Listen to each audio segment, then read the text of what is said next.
Yan. Ako, biglang bumusulan, no? Kawawa. Nako po. Uncle. Ay, wrong timing, ah. Wrong timing. Ang pawala natin sa mga ibon. Inaabot ng bagyo.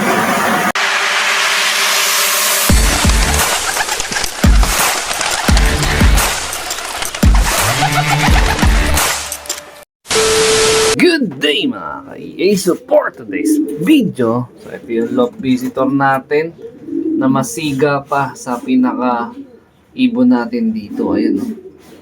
Binubuli niya tong stock bird natin na Japan. Ayan, nakapahinga yan eh. Kasama niya ngayon dito sa ilalim yung grizzle na loft visitor na PHA banded na commercial ring lang. Ayan. So nag-post na ako lahat-lahat. Wala talaga ng claim sa kanya. So, papawala natin siya. Bigyan na lang muna natin ng pagkain kasi masyado na siya nag-overstaying dito. Although nung mga nakaraan, gusto ko naman talaga siyang pakawalan na ang problema, maulan, malakas yung bagyo. Ayan, bigyan natin ng pagkain bago natin pawalan. Oh, kain. Ayan. Masiga pa yan dito sa ibon ko mismo dito na naunang sumalpa sa kanya dito. Ayan, usually kasi dapat kung sino yung unang sumalpa, nag-territorial, siya dapat yung siga. Ang problema, masiga pa. Itong grizzle na yan. Ayan, oh. Bibigay lang tayo ng mga pigs sa ating mga stock bird. I mean mga breeder pala na may wild din. Ayan, palit pala ito. Iba pala papakain natin yan. Ayan. Halos tansyahan. Kabisado ko naman na yung tansya ng dami na ipapakain natin. Ayan, kumain na siya. Ayan.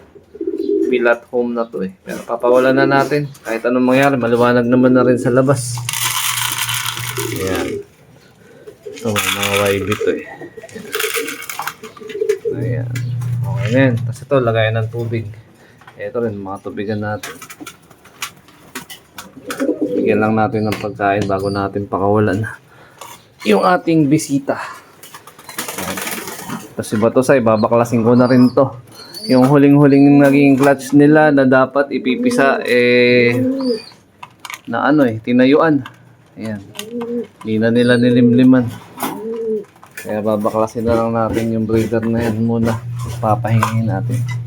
Sayang yung itlog nila. Hindi natapos yung paglimlim. 10 araw na lang sana yun. Pisa na. Ito meron na may-ari ng YB na yun. Yan, both Sir Dennis Palma line yan. Ito naman, mukhang isa lang yung may similya. Based dun sa nakikita ko dun, no? Parang tanaw ko na kung ano yung egg na merong similya. Yan. Ito ganun din. Parang may dungis yung itlog nila dun, ah. Pero dun double check ko mamaya. Pwede na rin siguro tayo magpa-low play ngayon.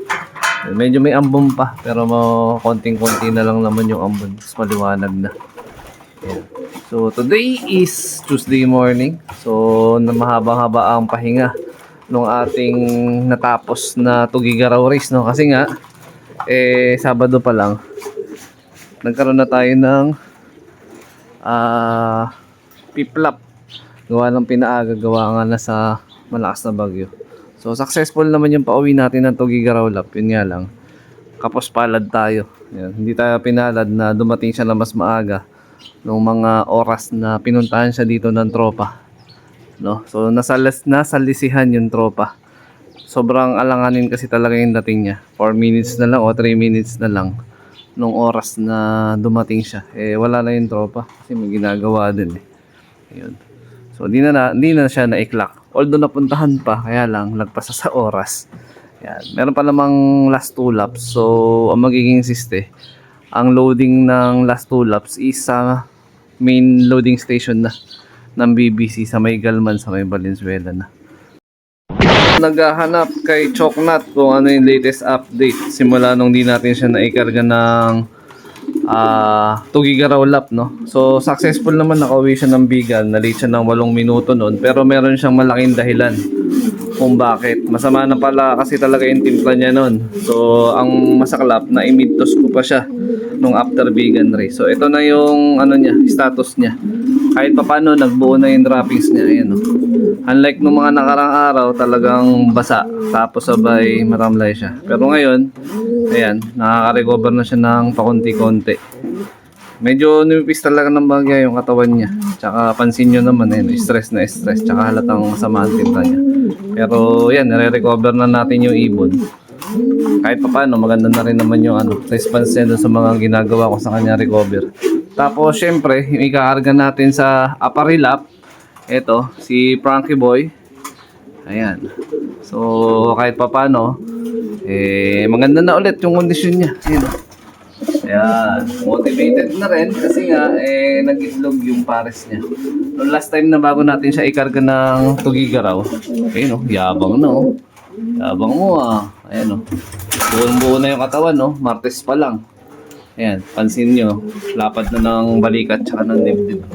So, pwede na itong ikarga. Kaya lang, syempre, Friday pa naman yung basketing, eh. So, yun. Meron pa tayong ilang araw para maiprepara yung ating ibon na ikakarga sa apari. So, huling record nung mismong rektang tatay niya, apari finisher. So, nakauwi yung tatay niya dito sa loop after race. Kinabukasan na yun. Pero noong mga panahon yun, talagang masama rin talaga yung timpla ng mga panahon nun.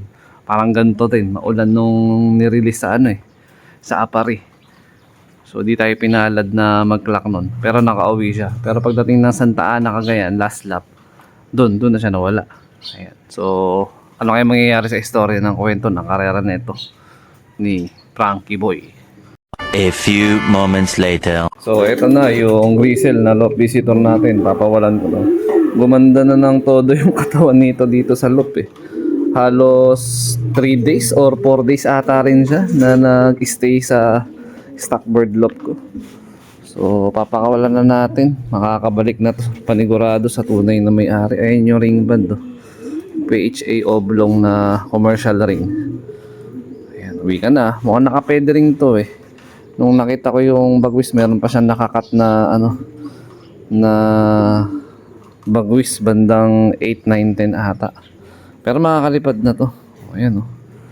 Tinanong ko na rin naman din kasi yung mga kalapit na tropa kung nawawalan sila ng ibon ng ganitong kulay. Hindi naman daw, uy. Ito magusto. O mayroon pa nagtos, ha. Ayan, pawalan na natin, ha. O ayan, sige. Babay! Anak ng teteng. Sabi ko, babay. Nakasibat na yung loop visitor. Ang problema, biglang umulan. So, kailangan ko na rin magpa-low-fly siguro. Makahihinto rin naman to. Ayan. Pa-low-fly tayo kahit umuulan. Dahil mahabang panahon na rin naman na walang dito yung mga ibon natin. Lumipad. Ang gustong lumipad. Ang ayaw lumipad. Edi wala. Ayan, lipad na. Inuulan na si EA. Nababasa na yung cellphone ko. Wait kayo. Ismasyan na. Ayun yung mga ibon natin. Yung pinawalan natin na loop visitor, sumabay pa. Sa lukondahan, ayun, no. Ayan. Magliwaliw muna kayo sa malakas na ulan. Ayan. Sige. Dali kayo dyan. Ako, biglang bumuhos yung ulan, no. Kawawa. Nako po. Uncle. Ay, wrong timing, ah. Wrong timing. Ang pawala natin sa mga ibon. Inabot ng bagyo.